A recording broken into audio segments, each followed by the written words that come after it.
Ce n'est pas parce qu'un jour, il t'a demandé de l'accompagner au restaurant, que vous vous êtes assis, que vous avez mangé ensemble et que tu as partagé son repas, qu'il a perdu le caractère sacré sur sa vie. Ce n'est pas parce qu'un jour, dans ces moments de divertissement, il t'a mis dans sa voiture et vous êtes sortis, tu l'as accompagné à la plage et tu l'as vu en culotte, excusez-moi du terme, tu as vu ses poils et tu te dis qu'à partir d'aujourd'hui, il n'est plus spirituel, c'est un homme. Attention, ce n'est pas parce que un jour il t'a demandé accompagne-moi, on va faire des achats dans un supermarché ou dans un hypermarché, vous êtes entrés ensemble dans un magasin, il a commencé à faire des choix et par hasard, il a choisi en dessous, comme on le dit, un caleçon que tu as vu. Et il dit, j'aime bien ce type de caleçon que tu as dit, ah, à partir d'aujourd'hui, il n'est plus spirituel, il est juste humain. Attention, ce n'est pas parce qu'il a fait toutes ces choses-là qu'il a perdu le caractère de la divinité que Dieu a mis en lui, qu'il a perdu l'onction que Dieu a mis en lui. Il te fait faire toutes ces choses avec lui parce qu'il te reconnaît comme étant son fils, comme étant sa fille. Fais attention de ne pas confondre cela. Beaucoup de chrétiens aujourd'hui perdent leur grâce, perdent leur faveur, perdent la bénédiction du Seigneur parce qu'ils n'honorent pas les pères et les mères spirituelles. La mère spirituelle te dit, ma fille, accompagne-moi, nous allons acheter des petites choses ensemble. Et tu l'accompagnes et tu vois qu'elle est en train d'acheter et elle touche des petites choses féminines. Et toi, tu te dis, parce qu'elle le fait comme toi, alors on est pareil. Ou peut-être qu'elle te dit, ma fille, j'ai envie de me faire masser un peu le corps parce que j'ai un peu de douleur au niveau des épaules après avoir trop travaillé, je suis un peu fatigué.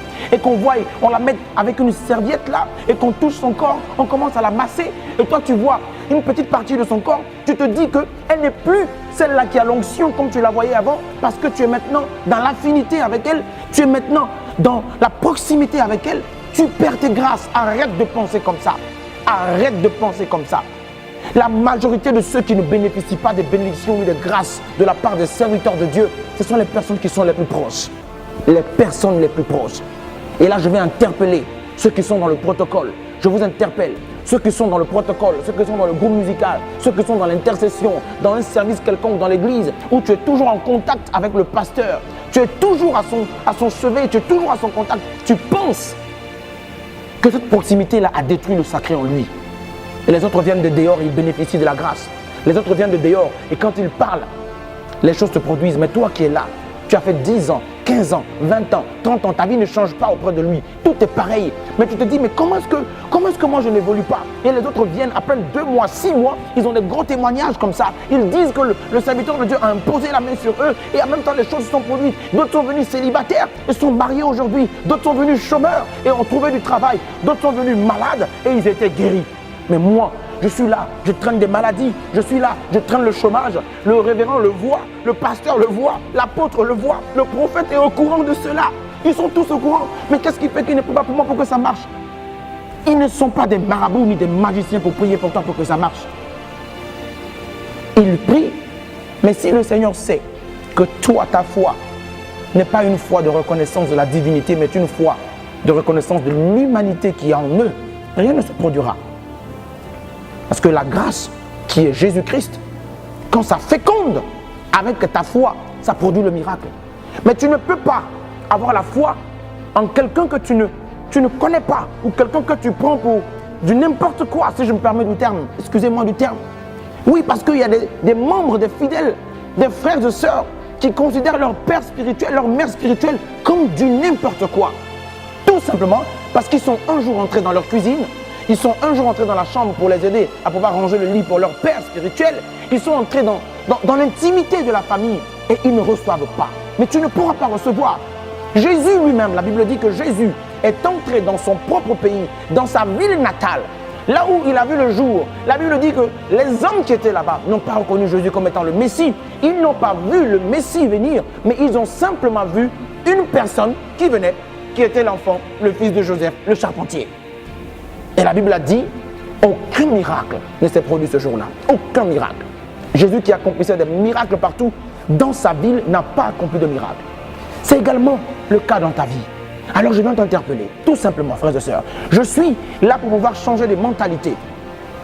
Nous voulons toujours voir des prédicateurs qui viennent et qui enseignent et qui prêchent en nous disant oui, Jésus est Seigneur, il t'aime, il va te donner ceci, la vie est ceci, la vie est cela avec le Seigneur. Oui, c'est des bonnes prédications. Nous parlons de cela également dans nos lieux de culte. Nous l'enseignons également. Mais pour ce petit temps que nous avons avec tout le monde entier qui nous suit, nous voulons dire aux chrétiens, arrêtons de minimiser, arrêtons de ridiculiser, arrêtons de déshonorer, arrêtons de bafouer nos pères et nos mères spirituels. Surtout, arrêtons de le faire.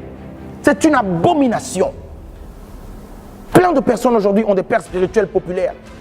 Tu as un père spirituel, tu as une mère spirituelle qui t'a vu naître, qui t'a vu grandir dans la foi, qui t'a enseigné, qui t'a nourri, qui t'a donné le lait, qui t'a donné la viande, qui t'a donné l'os et qui t'a tout donné, qui s'est investi en toi et qui t'a vu grandir et qui a souffert avec toi, qui a pleuré avec toi, qui a vécu toutes les difficultés possibles avec toi, toutes les joies possibles avec toi. Mais tout simplement, aujourd'hui que tu as réussi, tu es devenu quelqu'un selon ce qu'on dit. Tu reconnais en lui maintenant la petitesse du père spirituel. Que non, il n'est pas trop à mon niveau. C'est un père spirituel qui n'est pas à mon niveau, il n'est pas à ma dimension. Il n'a même pas de voiture. Moi aujourd'hui j'ai une voiture. Mais si ton père spirituel n'a pas de voiture, donne-lui une voiture. Offre-lui ta voiture. Comment peux-tu être dans une voiture alors que ton père spirituel n'a pas de voiture? Et tu dis que c'est ton père. Ce n'est pas ton père. Ton père doit être à ton image. Et tu cherches la popularité. Tu veux des pères et des mères spirituelles populaires. Ceux même qui ne te connaissent pas, tu les as vus à la télévision, tu les as entendus à la radio, tu as lu leurs livres et bizarrement, ils deviennent tes pères spirituels. Quelle honte pour toi! Ça me fait mal au cœur que celui qui est à côté de toi ne reçoit plus ton offrande, il ne reçoit plus ta dîme, il ne reçoit même pas des dons de ta part, mais il est en train de prier tous les jours, nuit et jour pour toi. Penses-tu que ces prières qu'il fait nuit et jour pour toi sont des prières qui s'exaucent ou qui deviennent des malédictions, des charbons de braise sur ta tête?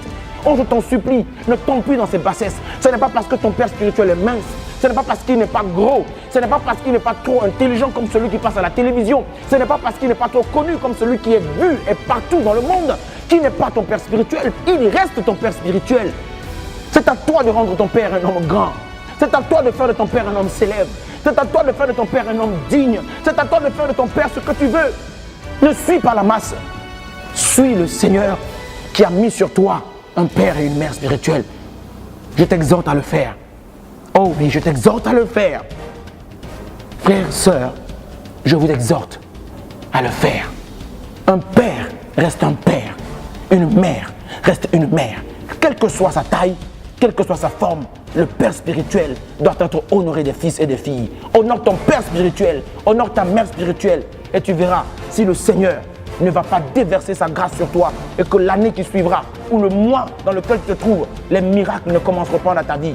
Change de posture, change de position et ne sois pas un enfant bizarre dans la maison. Sois plutôt un enfant qui cherche à élever les pères, à honorer les pères, car ta bénédiction en dépend. Dieu te bénisse.